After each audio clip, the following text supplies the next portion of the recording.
Assalamualaikum warahmatullahi wabarakatuh. Perkenalkan sebelumnya saya Khairina Hidayatul Rahman dengan nomor NPM 25066631220. Di sini saya akan mempresentasikan analisis kinerja keuangan PT Bank Sentral Asia, pendekatan rasio profitabilitas, rentabilitas, dan solvabilitas perbankan.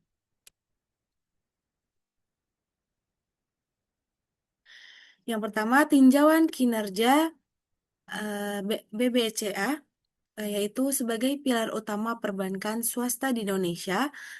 Bank Sentral Asia secara konsisten menunjukkan performa yang resilient di tengah fluktuasi ekonomi domestik. Analisis ini dirancang dari sudut pandang konsultan independen untuk membedah tiga jangkar utama keuangan bank, yaitu profitabilitas dalam mencetak margin, rentabilitas dalam mengukur efisiensi biaya, serta solvabilitas sebagai benteng pertahanan permodalan yang secara umum BCA berhasil mempertahankan predikatnya sebagai bank dengan efisiensi tertinggi di tanah air.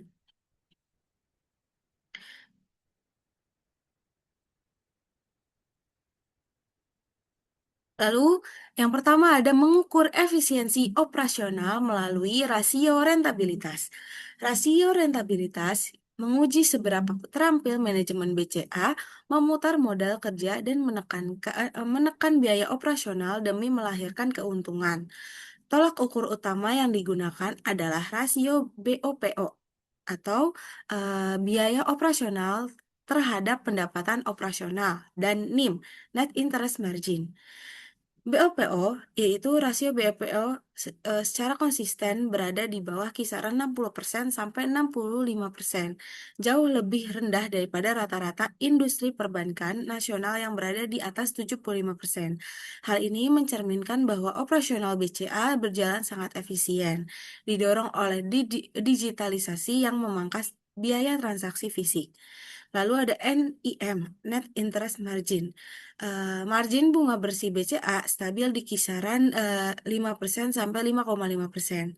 Angka premium ini membuktikan kemampuan BCA dalam menyalurkan kredit berkualitas tinggi sekaligus mempertahankan posisinya sebagai penguasa dana murah.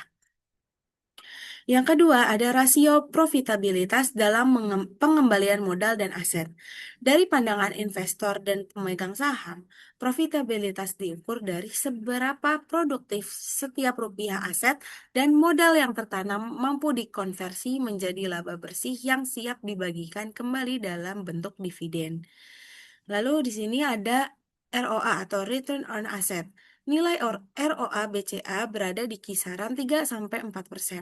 Berdasarkan standar Bank Indonesia, ROA di atas 1,5% sudah termasuk kategori yang sangat sehat.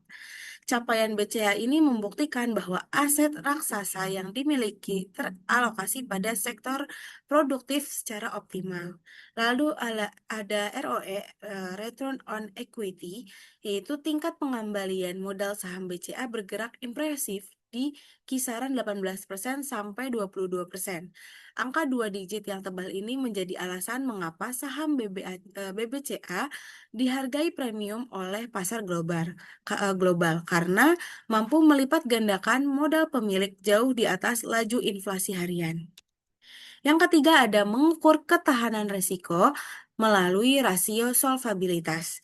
Pada industri perbankan, solvabilitas tidak diukur menggunakan rasio DER konvensional perusahaan manufaktur karena dana titipan nasabah dicatat sebagai kewajiban. Konsultan keuangan menggunakan indikator CAR atau Capital Adequacy Ratio untuk melihat kecukupan modal bank dalam menyerap risiko kredit macet. Lalu ada CAR, Capital Adequacy Ratio. Rasio kecukupan modal BCA tercatat sangat tebal, berada di kisaran 24-27%. Angka ini jauh melampaui ketentuan minimum regulasi Otoritas Jasa Keuangan atau OJK yang berkisar di 8% sampai 12%. Interpretasi solvabilitasnya cadangan modal yang masih yang masif ini menegaskan bahwa BCA memiliki benteng pertahanan finansial yang sangat kokoh untuk mengantisipasi potensial gagal bayar dari debitur, sekaligus memberikan ruang ekspansi kredit yang sangat luas di masa depan. Lalu ada indikator kunci kesehatan aset atau NPL. Ketangguhan solvabilitas dan profitabilitas BCA tidak dapat dilepaskan dari ketatnya prinsip kehati-hatian dalam penyaluran kredit. Kualitas aset bank ini tercermin secara nyata dari pengelolaan rasio kredit bermasalah atau NPL non-performing loan. NPL gross secara konsisten dijaga di bawah kadar 2%, yaitu batas aman regulasi OJK adalah maksimal 5%.